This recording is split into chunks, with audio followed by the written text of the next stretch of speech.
Le Conseil des ministres s'est réuni le mercredi 14 février 2024 au Palais du Peuple à Brazzaville, sous la très haute autorité de son Excellence M. Denis Sassou Nguesso, président de la République, chef de l'État. 11 affaires inscrites à l'ordre du jour ont été examinées et 10 ont été adoptées, parmi lesquelles le projet de décret fixant les modalités de l'évaluation de la performance de l'action publique. Une affaire soumise à l'examen du Conseil par le ministre du Contrôle d'État, de la qualité du service public et de la lutte contre les antivaleurs, Jean-Rosaire Ibarra. Appelé par le président de la République à prendre la parole, M.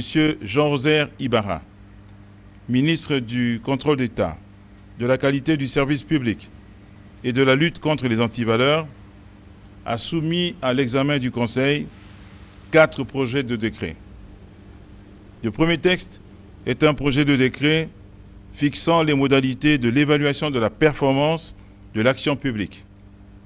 Le ministre Ibarra a souligné le fait qu'une action publique performante permet de garantir, d'une part, une gestion saine et responsable des affaires publiques et d'autre part, une dépense publique efficace et efficiente. Au Congo, ces principes ont été inscrits dans la loi numéro 36/2017 du 3 octobre 2017 relative aux lois des finances. Cette réunion du Conseil des ministres a également adopté le projet de décret fixant le cadre général de gestion des investissements publics. Invité à son tour par le chef de l'État à prendre la parole, Madame Ingrid Olga Ghislaine Ebouka Babakas, ministre du Plan, de la Statistique et de l'Intégration régionale, a soumis à l'examen du Conseil 2 textes.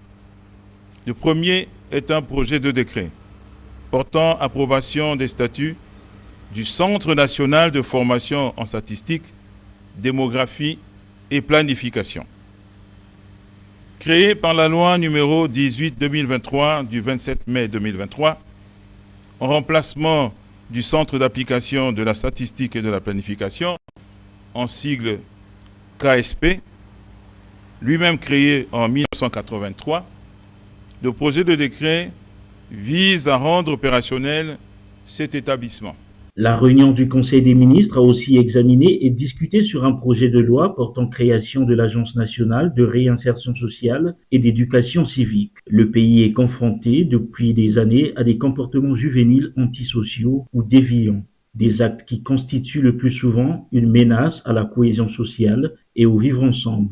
Établissement public à caractère administratif, l'Agence nationale de réinsertion sociale et d'éducation civique s'inscrit dans l'optique d'une prise en charge de ce phénomène en vue de la protection de la société. Il s'agit à travers cette agence d'assurer la réinsertion sociale des jeunes, en délicatesse ou non avec la loi, recrutés sur la base de leur consentement ou au moyen des procédures irrélatives ou instituées à cet effet. Après examen et discussion, le Conseil des ministres a approuvé le projet de loi portant création de l'Agence nationale de réinsertion sociale et d'éducation civique. Il sera transmis au Parlement pour examen et adoption.